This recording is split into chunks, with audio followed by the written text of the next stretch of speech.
بسم اللہ الرحمن الرحیم۔ ہمارے چینل میں خوش آمدید۔ میری پوتی سماویہ میرے پاس ہی بیٹھی تھی۔ مجھے دیکھتے ہوئے کہنے لگی، دادی اماں آپ کتنی دولت چھپا کر بیٹھی ہیں، آپ کی دولت تو کبھی ختم ہی نہیں ہوتی۔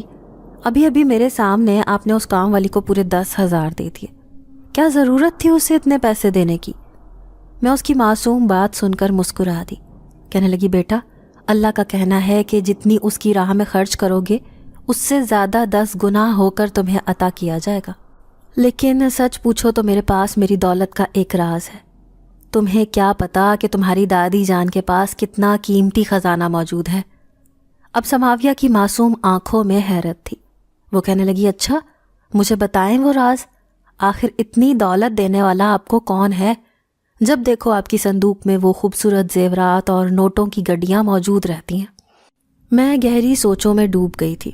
جب بھی مجھ سے کوئی ایسے سوالات کرتا تھا تو اکثر پچھلے وقت کی باتیں میرے ذہن میں گردش کرنے لگ جاتی۔ ابھی بھی میں انہی باتوں کو سوچتے ہوئے اپنی پوتی کو دیکھے جا رہی تھی۔ پھر کہنے لگی، اچھا میں تمہیں ایک کہانی سناتی ہوں۔ یہ ایک دکھی عورت اور اس کی زندگی میں ہونے والے ان واقعات کی کہانی ہے جو جوانی کے دنوں میں اس کے ساتھ بیتے تھے۔ میں جانتی تھی کہ میری پوتی کو انسانی کہانیوں سے کس قدر دلچسپی تھی۔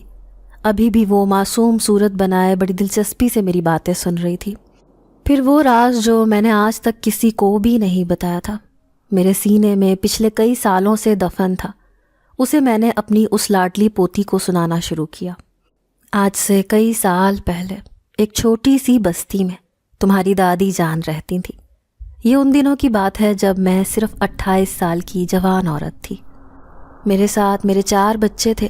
وہ چاروں کے چاروں معصوم اس بات سے بے خبر کہ ان کے سر سے باپ کا سایہ اٹھ چکا ہے۔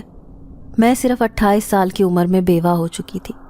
میرے سر پر چھت تو تھی لیکن سر پر ہاتھ رکھنے والا کوئی بھی نہ تھا۔ سسرال والوں نے تو پہلے ہی شوہر کی زندگی میں ہی مجھے الگ کر دیا تھا۔ اب جب اچانک بیوہ ہو گئی تو زندگی میں کسی کا سہارا نہ رہا۔ بچے بھی یتیم ہو گئے تھے اور میں بھی بے آسرا۔ پہلے جو میں شوہر کے ساتھ ایک کمرے کے مکان میں ہنسی خوشی زندگی گزار رہی تھی، لیکن اب اس میں سر چھپانا مشکل ہو گیا تھا۔ جوان ہونے کی وجہ سے آتے جاتے لوگوں کی نظریں مجھ پر ٹکی رہتی۔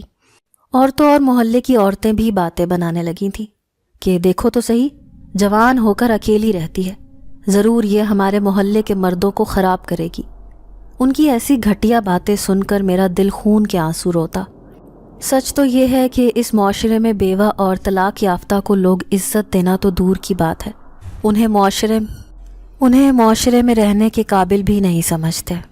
ایک طرف تو بے آسرا اور لاوارث ہونے کی پریشانی تھی، دوسری طرف روزگار کی۔ گھر میں کمانے والا جب ایک تھا، جب ایک ہی نہ رہا تو میری راتوں کی نیندیں اڑ گئیں۔ میرے چاروں بچے مجھ سے معصوم سوالات کرتے کہ امی بابا کب آئیں گے، آخر وہ کہاں چلے گئے ہیں۔ وہ بھی چھوٹے تھے، سب سے بڑا بیٹا صرف 8 سال کا تھا، اس سے چھوٹی 2 بیٹیاں اور سب سے چھوٹا میرا بیٹا جو صرف 1 سال کا تھا۔ اب میں چاہ رہی تھی کہ کہیں کام کاج کر کے اپنا اور اپنے بچوں کا پیٹ پال لوں، لیکن محلے میں کافی پیسے والے لوگ رہتے تھے، ان میں سے کوئی بھی مجھے کام دینے کو تیار نہ تھا۔ اس کی سب سے بڑی وجہ یہ تھی کہ میں بیوہ ہونے کے ساتھ ساتھ ایک جوان عورت تھی اور خوبصورتی میں بھی بے مثال تھی۔ میرے شوہر نے بھی مجھ سے پسند کی شادی کی تھی۔ یہی وجہ تھی کہ ان کے جانے کے بعد میں کسی دوسرے مرد کے بارے میں سوچ بھی نہیں سکتی تھی۔ پھر بستی میں رہنے والے ہر امیر گھر میں جا کر میں کام مانگنے لگی۔ چاہتی تھی کہ بھلے ہی مجھے صاف ستھرائی کھانا پکانے کا کوئی کام مل جائے، لیکن اس معاوضے سے میں اپنے اور اپنے بچوں کا پیٹ بھر لوں۔ یہی سوچ کر میں نے اپنی عزت نفس کی پرواہ نہ کی اور ان امیر آدمیوں کی بیویوں کے سامنے التجا کرنے لگی کہ مجھے کام کاج کے لیے اپنے گھر میں رکھ لو۔ یوں آخر کار بستی میں رہنے والی ایک عورت کو مجھ پر ترس آ گیا۔ اس نے مجھے کھانا پکانے اور صاف ستھرائی کرنے کا کام دے دیا۔ یوں تو مجھے صبح اٹھ کر 8 بجے جانا تھا اور رات کو 8 بجے واپس آنا تھا۔ ایسے میں اپنے بچوں کی ذمہ داری کس کو سونپ کر جاتی؟ یہ بات میرے لیے بہت پریشان کن تھی۔ پھر سب سے بڑا بیٹا معاذ جو صرف 8 سال کا تھا، اسے ہی میں نے اچھی طرح سمجھایا اور چھوٹے بہن بھائیوں اور گھر کا خیال رکھنے کا کہہ دیا۔ سارا دن میں کام پر رہتی لیکن دھیان بچوں میں ہی بٹا رہتا تھا۔ میں جس راستے سے گزر کر آتی جاتی تھی وہاں اکثر ہی سڑک کنارے مجھے بوڑھی عورت بیٹھی ہوئی نظر آتی تھی۔ سر جھکا کر بیٹھی وہ عورت کسی سے سوال بھی نہیں کرتی تھی، نہ ہی مانگتی تھی، بس نہ جانے ایک طرف نظریں ٹکائے کیا سوچتی رہتی تھی۔ مجھے اس کے حال پر ترس آتا تھا۔ ایک دن جس عورت کے گھر میں کام کرتی تھی، اس نے بچے ہوئے چند پھل فروٹ مجھے تھیلے میں ڈال کر دے دیے اور کہنے لگی کہ یہ اپنے بچوں کے لیے لے جانا۔ میں نے اس کی اس مہربانی پر اس کا شکریہ ادا کیا اور خوش ہو کر رات کو اپنے گھر کی طرف جانے لگی۔ میں یہ سوچ رہی تھی کہ بچے فروٹ دیکھیں گے تو خوش ہو جائیں گے، کیونکہ کئی دنوں سے انہوں نے کچھ اچھا نہیں کھایا تھا۔ ابھی اپنی سوچوں میں گم چلتی ہی جا رہی تھی جب اچانک ایک آواز پر رک گئی۔ میں نے دیکھا یہ وہی بوڑھی فقیرنی تھی جو بڑی للچائی نظروں سے پھلوں کی تھیلی پر نظریں ٹکائے مجھ سے فروٹ مانگ رہی تھی۔ میں ہچکچاہٹ کا شکار ہو گئی۔ بہت پیار سے میں نے اپنے بچوں کے لیے یہ لے کر جا رہی تھی، لیکن ایسے میں اس فقیرنی نے کہا تو اس کا یوں پھل مانگنا مجھے سوچو بچار میں مبتلا کر گیا۔ پھر میں نے اپنے بچوں کا نہ سوچا اور وہ فروٹ کی تھیلی اس کے سامنے کر دی۔ اس نے سارے پھلوں پر نظریں جمائیں، پھر ایک بڑا سا انار اٹھا لیا۔ اس انار کو لے کر وہ بہت خوش نظر آ رہی تھی۔ پھر اس نے دعا کے انداز میں ہاتھ اٹھائے، اشارے سے کہنے لگی کہ اللہ تجھے اس سے زیادہ دے گا۔ خوشی خوشی پلٹ کر نہ جانے اندھیرے میں کہاں غائب ہو گئی۔ تھیلے میں اب تھوڑے سے فروٹ ہی بچے تھے، لیکن میں مطمئن تھی۔ میں نے اس بوڑھی فقیرنی کو مایوس نہیں کیا تھا، کیونکہ وہ تو کسی سے کوئی بھی سوال نہیں کرتی تھی۔ آج نہ جانے کیسے میرے پیچھے پیچھے آ گئی۔ میں بڑی تنگی میں اپنے دن گزار رہی تھی، چاہتی تھی کہ جلدی سے ہی یہ وقت کٹ جائے۔ پھر ایک دن میرے بھائی بھابھی میری دہلیز پر آئے، کہنے لگے تم ابھی جوان ہو، تمہارے بچے بھی چھوٹے ہیں، کب تک اکیلی پہاڑ جیسی زندگی گزارو گی؟ بہتر ہوگا کہ تم کسی سے دوسرا نکاح کر لو۔ میں نے انہیں صاف انکار کر دیا اور کہنے لگی کہ بچوں کا سہارا میرے لیے کافی ہے، میں خود ہی انہیں پال پوس کر جوان کر لوں گی۔ بھائی بھابھی کو یہ سن کر بہت غصہ آیا، کیونکہ میری بھابھی اپنے بوڑھے بھائی کا رشتہ میرے لیے لے کر آئی تھی، جو عمر میں مجھ سے دگنا تھا، لیکن مجھے کسی کی پرواہ نہ تھی، کیونکہ میں اپنی زندگی اپنے بچوں کے نام کر چکی تھی۔ پھر ایک دن میں بنگلے پر کام کاج کر رہی تھی جب مالکن نے مجھے آ کر بتایا کہ تمہارا بڑا بیٹا دروازے پر آیا ہے۔ میرے ہاتھ پاؤں پھول گئے۔ میں سوچنے لگی کہ ضرور کچھ انہونی ہو گئی ہے، جبھی تو وہ یہاں پر آیا ہے۔ گھبرا کر جیسے ہی اس کے پاس گئی تو وہ بری طرح پھوٹ پھوٹ کر رونے لگا۔ مجھے کہنے لگا امی، چھوٹی رابعہ نہ جانے کہاں چلی گئی ہے۔ میں گھر کی صفائی کر رہا تھا تو وہ گھر سے باہر نکل گئی۔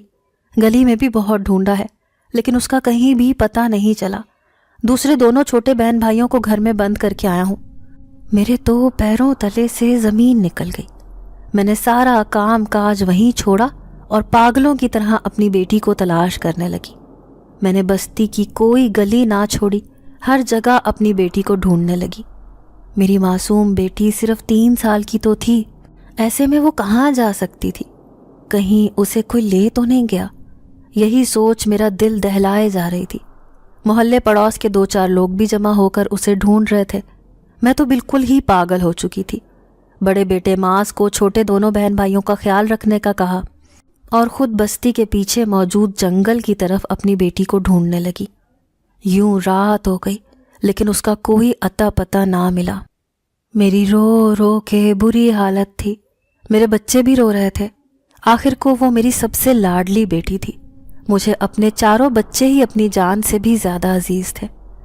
آدھی رات کے وقت میں گھٹنوں میں منہ چھپائے بری طرح رو رہی تھی جب اچانک ہی دروازے پر دستک ہوئی۔ میں نے بھاگ کر دروازہ کھولا۔ دروازے پر کھڑی اس بوڑھی فقیرنی کو دیکھ کر میں حیران رہ گئی، لیکن اس کے ساتھ کھڑی جب میری نظر اپنی معصوم بیٹی پر پڑی تو دل چاہا کہ اس فقیرنی کے قدموں میں گر جاؤں۔ پھر وہ کہنے لگی کہ یہ بچی مجھے ایک گلی سے گزرتی ہوئی نظر آئی تھی، اس کی شکل تم میں بہت مل رہی تھی۔ مجھے خیال آیا کہ کہیں تمہاری بیٹی تو نہیں، اسی لیے یہاں لے کر آئی ہوں۔ وہ معصوم بچی نہ جانے کہاں سے کہاں نکل گئی تھی، لیکن آج اس فقیرنی نے مجھ پر بہت بڑا احسان کر دیا تھا۔ شاید میں نے اسے ایک ننھا سا پھل دیا تھا تو اسی کا بدلہ اس نے میری بیٹی کو ڈھونڈ کر چکا دیا تھا۔ اب جب بھی وہ مجھے راستے میں آتے جاتے نظر آتی تو میں اس کا حال چال پوچھ لیتی، اسے کسی چیز کی ضرورت تو نہیں، یہی کہہ کر میں اس کا خیال رکھنے کی کوشش کرتی۔ اب مجھے دل سے اس سے خاص لگاؤ محسوس ہونے لگا تھا۔ وہ شاید تنہا اور لاوارث تھی۔ میں نے 2-3 دفعہ اس سے پوچھنے کی کوشش کی کہ وہ کہاں رہتی ہے، اس کا گھر کہاں ہے، لیکن اس نے مجھے کچھ بھی نہ بتایا۔ پھر اچانک میرے ذہن میں خیال آیا کہ دن بھر میرے بچے گھر میں اکیلے رہتے ہیں۔ پھر جب سے چھوٹی بیٹی اچانک کھو گئی تھی تب سے ہی میرے دل میں ڈر بیٹھا رہتا تھا۔ ایسے میں نے سوچا کہ میں اس بوڑھی فقیرنی کو ہی اپنے پاس رکھ لیتی ہوں، مجھے اس کا سہارا ہو جائے گا۔ یہ گھر میں رہے گی تو میرے بچوں کی دیکھ بھال بھی کر لے گی، اگر میں کام پر جاؤں گی تو مجھے پریشانی نہیں ہوگی۔ یہی سوچ کر میں اس سے کہنے لگی کہ اماں جی، آپ سے مجھے ایک ضروری بات کرنی ہے۔ آپ تنہا اور لاوارث حالت میں اس سڑک پر بیٹھی رہتی ہیں، آپ میرے گھر چلیں، وہاں میں آپ کا بہت خیال رکھوں گی۔ بس آپ میری تھوڑی سی مدد کر دینا، میں کام پر جاؤں تو میرے بچوں کا خیال کر لینا۔ پھر وہ میری بات سن کر راضی ہو گئی۔ اب میں اسے گھر لے آئی۔ پھر میں اپنے بچوں سے کہنے لگی، بیٹا یہ تمہاری اماں جی ہیں، آج سے یہ تمہارے ساتھ رہیں گی، تم نے ان کی بہت عزت کرنی ہے اور خیال بھی رکھنا ہے۔ میرے بچے میری ہر بات سمجھ جایا کرتے تھے۔ یوں اب وہ بوڑھی عورت میرے گھر میں رہ رہی تھی، اسے اپنے گھر میں رکھ کر میں دلی سکون محسوس کرنے لگی، کیونکہ وہ ایک مہربان اور نیک فطرت طبیعت کی مالک عورت تھی۔ اب جب بھی میں گھر جاتی تو پورا گھر مجھے صاف ستھرا ملتا، بچے بھی صاف ستھرے دکھائی دیتے، اور تو اور وہ کھانا بھی اچھا بنا لیتی تھی۔ میں اسے اس عمر میں اتنا چاق و چوبند دیکھ کر حیران تھی۔ ایک دن بنگلے کی مالکن سے کہنے لگی کہ مجھے کچھ پیسے ایڈوانس دیتے، کیونکہ بچوں کا داخلہ اسکول میں کروانا ہے۔ میں نے دیکھا اس نے ناک منہ چڑھا لیا، پھر کہنے لگی، پہلے ہی میں نے تمہاری تنخواہ بستی میں کام کرنے والی ساری عورتوں سے زیادہ رکھی ہے، اب تم ایڈوانس بھی مانگنے لگی ہو۔ پھر میں نے اسے مجبوری بتائی کہ میں ایک بیوہ عورت ہوں، اس پر 4 بچوں کی ذمہ داری بھی ہے۔ پھر اس نے بہت احسان کر کے مجھے 2-4 ہزار روپے دے دیے۔ ان پیسوں میں تو صرف میرے بڑے بیٹے معاذ کا ہی داخلہ ہو سکتا تھا۔ اب میں پریشان سی ہو گئی، سوچنے لگی کہ چلو بڑے بیٹے کا داخلہ کروا دیتی ہوں، چھوٹوں کی تو ابھی اتنی عمر نہیں، 1-2 سال رک کر بھی کروا دوں گی۔ اب یہ سب مجھے ہی کرنا تھا، مجھے اسی کے بارے میں سوچنا تھا۔ اب میں نے اپنے بڑے بیٹے کا داخلہ کروا دیا۔ اس بار جب تنخواہ ملی تو میں اس اماں جی کے لیے ایک اچھا سا جوڑا لے آئی۔ اس نے جوڑا دیکھا تو خوشی کا اظہار کیا، میں نے تو اسے اپنی ماں سے بڑھ کر عزت دی تھی۔ ایک رات بہت تھکی ہوئی گھر واپس آئی، کیونکہ اس دن بنگلے پر ایک چھوٹی سی تقریب تھی جس کا سارا کھانا اکیلے میں نے ہی تیار کیا تھا۔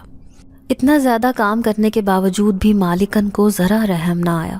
اس نے بچا ہوا کھانا بھی مجھے نہیں دیا، بلکہ سارا اٹھا کر اپنے فریج میں بھر لیا تھا۔ جب میں تھکن سے چور چور وجود لیے اپنے بستر پر لیٹی تو میری حالت بہت بری تھی۔ لیٹتے ہی گہری نیند سو گئی۔ اچانک آدھی رات کو آنکھ عجیب سے احساس پر کھلی، جیسے کوئی ہلکے ہلکے میری ٹانگیں دبا رہا ہو۔ میں نے فوراً ہی آنکھیں کھول کر دیکھا تو اس بوڑھی عورت کو دیکھ کر حیران رہ گئی۔ وہ میری ٹانگیں دبا کر مجھے سکون پہنچا رہی تھی۔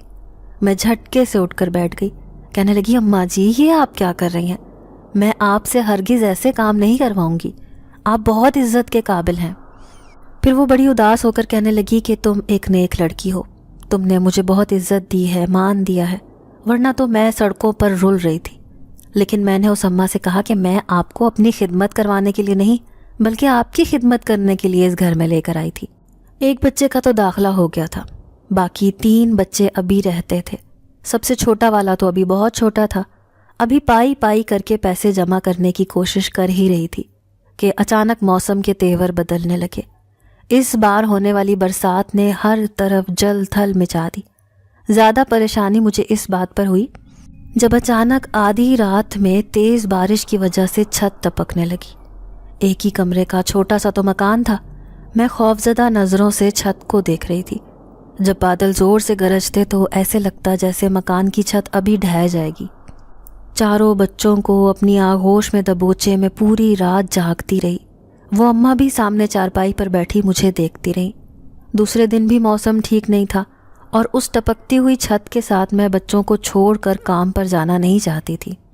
لیکن اچانک ہی بنگلے کا چوکیدار مجھے بلانے آ گیا کہ بیگم صاحبہ نے تمہیں بلایا ہے۔ اب تو جانا لازمی تھا۔ میں اماں سے کہنے لگی کہ بچوں کا خیال رکھنا، میں کام پر جا رہی ہوں۔ فکر مندی سے بھرا دل لیے میں کام پر پریشان تھی۔ کام کاج کرتی رہی،